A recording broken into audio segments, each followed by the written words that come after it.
It is now time for the candidates to deliver their closing statements as predetermined by a coin toss. We're going to begin with you, President Biden. You have 2 minutes.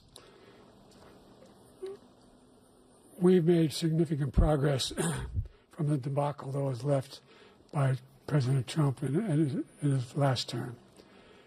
We find ourselves in a situation where, number one, we have to make sure that we have a fair tax system. I ask anyone out there in the audience or anyone out watching this debate, do you think the tax system is fair? The fact is that I said nobody even making under $400,000 had a single penny increase in their taxes and will not. And if I'm reelected, that will be the case again. But this guy has increased your taxes because of the deficit, number one. He's increased inflation because of the debacle he left after the way he handled the pandemic. And he finds himself in a position where he now wants to tax you more by putting a 10% tariff on everything that comes into the United States of America. What I did, when, for example, he wants to get rid of the ability of Medicare for us to be able to negotiate drug prices with the big pharma companies. Well, guess what? We got it down to $35 for insulin instead of $400. No more than $2,000 for every senior, no matter how much prescription they need. You know what that did? That reduced the federal debt by $160 billion over 10 years because the government doesn't have to pay the exorbitant prices. I'm going to make that available to every senior all along, and it's happening now, and everybody in America. He wants to get rid of that. I'm going to make sure that we have child care.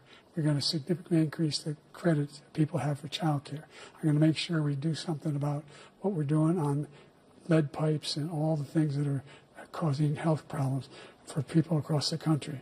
We're going to continue to fight to bring down inflation and give people a break. Thank you, President Biden. President Trump, you now have 2 minutes for your closing statement. Like so many politicians, this man is just a complainer. He said, we want to do this, we want to do that, we want to get rid of this tax, that tax. But he doesn't do anything. All he does is make our country unsafe by allowing millions and millions of people to pour in. Our military doesn't respect him. We look like fools in Afghanistan. We didn't stop Israel. It was such a horrible thing that would have never happened. It should have never happened. Iran was broke.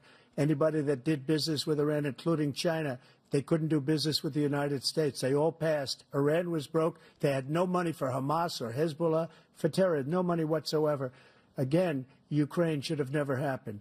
He talks about all this stuff, but he didn't do it. For 3.5 years, we're living in hell.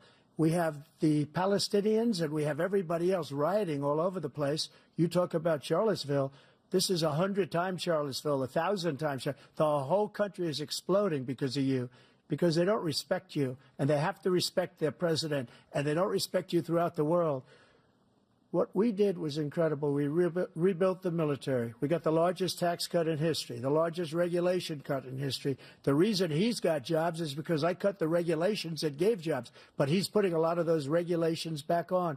All of the things that we've done, nobody's never seen anything like. Even from a medical standpoint, right to try, where we can try space-age materials instead of going to Asia or going to Europe and trying to get when you're terminally ill. Now you can go and you can get something. You sign a document. They've been trying to get it for 42 years. But you know what we did for the military was incredible. Choice for our soldiers, where our soldiers, instead of waiting for 3 months to see a doctor, can go out and get themselves fixed up and readied up and take care of themselves, and they're living. And that's why I had the highest approval rating in the history of the VA. So all of these things, we're in a failing nation, but it's not going to be failing anymore. We're going to make it great again.